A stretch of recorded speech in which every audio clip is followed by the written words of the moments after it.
செவி கொடுக்கிறதில்லை என்று ஒருவன் தேவ பக்தியுடன் அவருக்கு செம்மன செய்த செவி. இன்னைக்கு கருத்துல என்னிடத்துல வந்து நிறைய பேர் சுகம் பெறதுக்கு காரணம் என்னன்னா கொடுக்கிற மருந்தோ மாத்திரைகள் வார்த்தைகள். அந்த வார்த்தைகள் தான் தேவனுக்கு மகிமை என்ன கொடுக்குறது? சுகத்தை. இப்ப நீங்க எல்லாம் கேட்கறீங்கல்ல, காது கொடுத்து கேட்கும் போது வியாதி போயிடும். அது நிறைய பேருக்கு தெரியுமா தெரியாது. அதுக்கு ஒரு சம்பவம் வேதத்துல இருக்குது, அது இன்னொரு சொல்றேன். காது கொடுத்து கவனிச்சு கேட்கும்போது பிசாசு போயிடும், எந்த வியாதி இருந்தாலும் போயிடும். அதனாலதான் எந்த இடத்துல போனாலும் எந்த வியாதி இருந்தாலும் நீங்க கவலைப்படாதீங்க. கர்த்தர் உங்களுக்கு என்ன கொடுப்பாரு? சுகத்துக்கு. என்ன ஒண்ணு, எந்த இடத்துல இருந்தாலும் சரி, எந்த தெய்வத்தை வணங்கலாம் சரி, அப்பாற்பட்ட விஷயம். கர்த்தரை உள் மனதோடு நோக்கி பார்க்கப்படுது. பெரிதான கிருபையில் கர்த்தர் கொடுத்து உதவி செய்கிறாய். அப்ப அந்த பூமியில எல்லாம் நம்ம யாரு? பாவியா தான் பிறக்கும். பாவியாய் பிறந்து என்ன பண்றோம்? பாவியாக மறிக்கிறோம். அதனால இந்த பாவத்தின் பிடியிலிருந்து விடுதலை கொடுக்கிற ஒரே தேவன் யாருன்னா யாரு? கர்த்தராகிய. நிறைய பேர் பாவம் போன கோழி வெட்டுவாங்க, சில நாய் வெட்டுவாங்க, ஒரு சில மாட்டு கூட வெட்டுவாங்க. இல்ல நீங்க வெட்டுறீங்களான்னு தெரியல, நாய் வெட்டுறாங்க, நீங்க வெட்ட மாட்டீங்க. கர்த்தர் நல்ல நல்ல ஒரு பதில். அடுத்தபடியாக எனக்கு தெரிஞ்சு எருமாடு கூட வெட்டுறாங்க. எருமாடு எங்க வெட்டுறாங்க கேள்விப்பட்டிருக்கீங்களா? மனைங்க எங்க வெட்டுறீங்க கேள்விப்பட்டிருக்கீங்களா? தெரியல, கேள்விப்படல, கேள்விப்பட்டதில்லை. நீங்க எருமை வெட்டி பாளையம் ஒரு ஊரு, அங்க வருஷம் வருஷம் எருமாடு வெட்டுறாங்க. அதுல ஒரு மனுஷன் வந்து சாமி வந்து நம்ம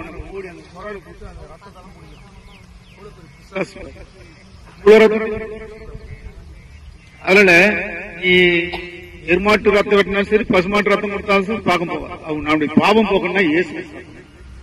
அது நான் எங்க தேடி போறதுன்னு கேட்பீங்க. ரட்சிக்கப்பட்ட பிற்பாடு உங்களுக்காக ஒரு திராட்சை அப்பம் கொடுப்பாங்க. அது ஏசு ரத்தம், ஏசு சரீரம். அப்ப வரும்பொழுது நம்முடைய எல்லா விதமான காரியங்களும் ஆயிடும். விசுவாசிக்கிறீங்களா? செவி கொடுக்கிறதில்லை என்று ஒருவன் தேவ பக்தியுடன் அவருக்கு செம்மன செய்த செவி. இன்னைக்கு கருத்துல என்னிடத்துல வந்து நிறைய பேர் சுகம் பெறதுக்கு காரணம் என்னன்னா கொடுக்கிற மருந்தோ மாத்திரைகள் வார்த்தைகள். அந்த வார்த்தைகள் தான் தேவனுக்கு மகிமை என்ன கொடுக்குறது? சுகத்தை. இப்ப நீங்க எல்லாம் கேட்கறீங்கல்ல, காது கொடுத்து கேட்கும் போது வியாதி போயிடும். அது நிறைய பேருக்கு தெரியுமா தெரியாது. அதுக்கு ஒரு சம்பவம் வேதத்துல இருக்குது, அது இன்னொரு சொல்றேன். காது கொடுத்து கவனிச்சு கேட்கும்போது பிசாசு போயிடும், எந்த வியாதி இருந்தாலும் போயிடும். அதனாலதான் எந்த இடத்துல போனாலும் எந்த வியாதி இருந்தாலும் நீங்க கவலைப்படாதீங்க. கர்த்தர் உங்களுக்கு என்ன கொடுப்பாரு? சுகத்துக்கு. என்ன ஒண்ணு, எந்த இடத்துல இருந்தாலும் சரி, எந்த தெய்வத்தை வணங்கலாம் சரி, அப்பாற்பட்ட விஷயம். கர்த்தரை உள் மனதோடு நோக்கி பார்க்கப்படுது. பெரிதான கிருபையில் கர்த்தர் கொடுத்து உதவி செய்கிறாய். அப்ப அந்த பூமியில எல்லாம் நம்ம யாரு? பாவியா தான் பிறக்கும். பாவியாய் பிறந்து என்ன பண்றோம்? பாவியாக மறிக்கிறோம்.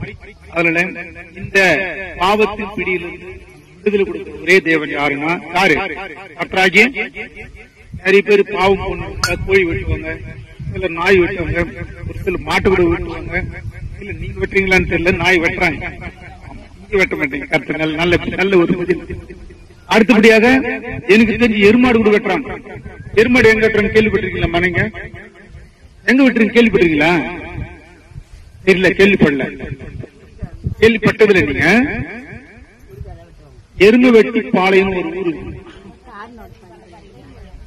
அங்க வருஷம் வருஷம் எருமாடு வெட்டுறாங்க. அதுல ஒரு மனுஷன் வந்து சாமி வந்து நம்ம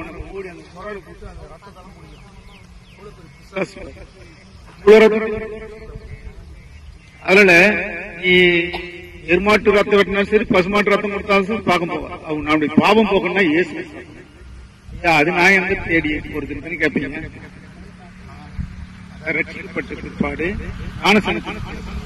உங்களுக்காக ஒரு திராட்சை அப்பம் கொடுப்பாங்க. அது ஏசு ரத்தம், ஏசு சரீரம். அப்ப வரும்பொழுது நம்முடைய எல்லா விதமான காரியங்களும் ஆயிடும். விசுவாசிக்கிறீங்களா?